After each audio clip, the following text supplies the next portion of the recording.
Big tech is preparing to spend hundreds of billions of dollars this year building the infrastructure behind AI. But if you run a small or mid-sized business, that is not the number you need to match. The number that matters is what your own AI spending is producing.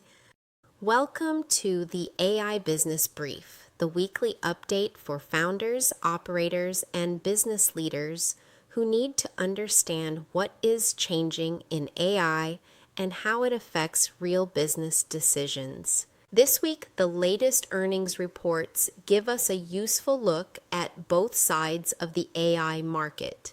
Big technology companies are spending at a scale we have never seen before. Amazon is showing how cloud and model choice are becoming part of that competition. And Microsoft is giving us a clearer look at what happens when AI adoption has to turn into measurable business results. There is also one issue businesses cannot separate from that growth. As AI systems gain more authority to act, the controls around them have to get stronger too. So let us start with the money. Big tech's AI build-out.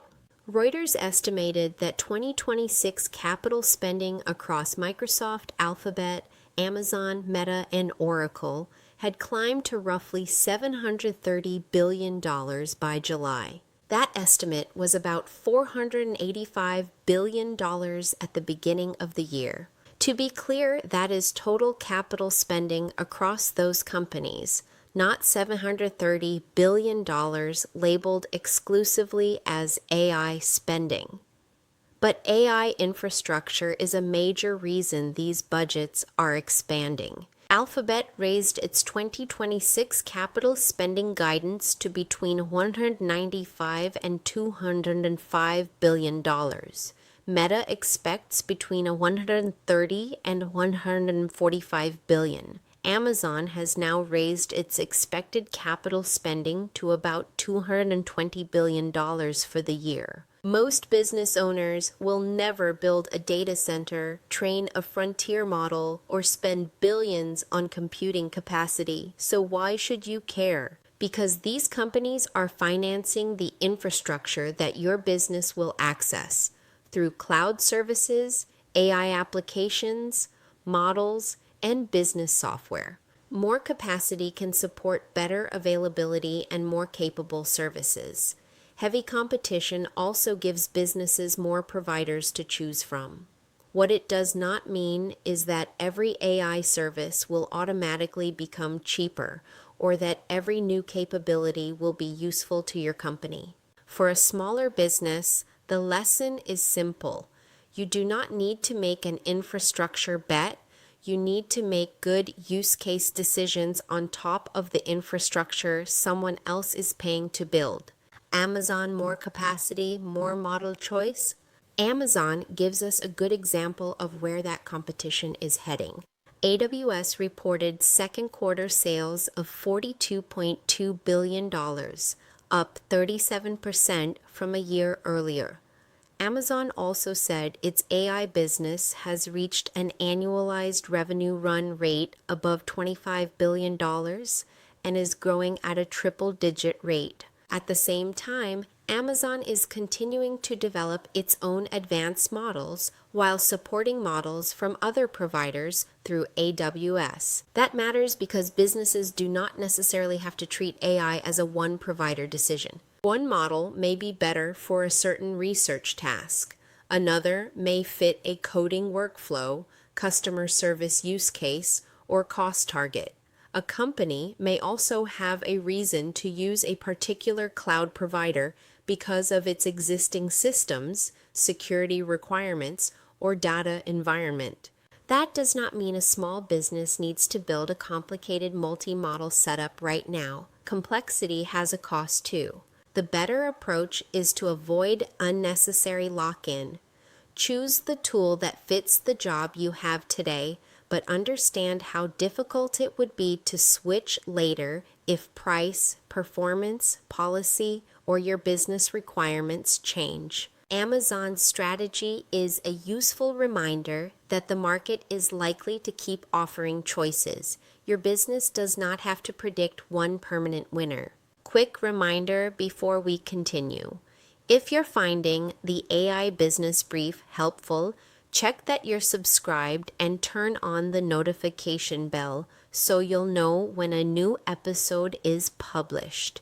Each brief is designed to help you keep up with important AI developments and, more importantly, understand how you can apply them to your business. Now, let's continue with our episode. Microsoft. AI has to produce a result. Microsoft gives us the other side of this story. The company reported Azure and other cloud services revenue growth of 43%. Microsoft Cloud quarterly revenue reached $59.3 billion, up 27%. Microsoft also said Microsoft 365 Copilot has passed 30 million paid seats. Those numbers show adoption and monetization at a very large scale, but I would not describe this as Microsoft proving that AI itself is profitable. Microsoft does not report a clean standalone profit figure for AI. The more useful signal is that Microsoft is talking more directly about turning AI use into measurable outcomes while continuing to spend heavily on the capacity needed to support that demand. That is the part smaller businesses should copy. Do not measure your AI strategy by how many subscriptions you have, how many employees opened an account, or how many new tools you tested. Measure what changed in the business. Did a lead get a faster response? Did your team save time preparing proposals? Did customer service resolution improve? Did a workflow require fewer manual steps? Did a salesperson handle more qualified opportunities? Did the work improve enough to justify the subscription and the time spent reviewing the output? You do not need Microsoft's budget to apply that discipline. If you are paying for 5 AI tools and cannot explain what 3 of them are doing for the business, that is useful information. It may mean you need a better use case, better adoption, or fewer tools. Big tech can justify huge investments with huge demand. A small business should be just as disciplined at its own scale. AI agents. More authority requires more control. There is one more piece to this, especially as AI agents become more capable. The risk changes when AI moves from recommending an action to taking the action. There is a meaningful difference between asking AI to draft a follow-up email and allowing it to send the email, update the CRM, schedule a meeting, change a customer record, or trigger the next workflow without review. The latest agent platforms from companies including Amazon and Microsoft increasingly include controls around identity, permissions, approved actions, monitoring, and auditability. Those controls are not just for large enterprises. Before you give an AI agent more authority, answer a few basic questions. What can it access? What can it change? Which actions require human approval? Who is responsible for reviewing what it does? How is activity logged? And what happens if it makes the wrong decision? You do not need a complicated governance program to begin answering those questions. You do need clear boundaries before an automated system starts acting on behalf of your company. The more useful the agent becomes, the more important those boundaries become. What to do next? So, what should you do with all of this? First, inventory what you are already paying for. Include AI subscriptions, AI features inside software you already use, automation tools, and any usage-based model or agent costs. Second, connect each meaningful expense to a business task and a result you can measure. That could be time saved, faster response, more completed work, lower cost, better conversion, or improved quality. Third, do not add model complexity just because providers are offering more choices.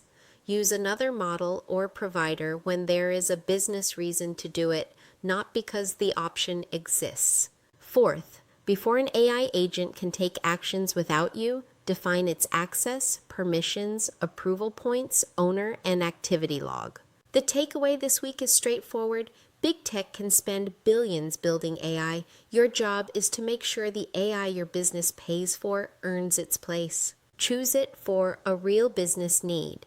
Measure what you get back.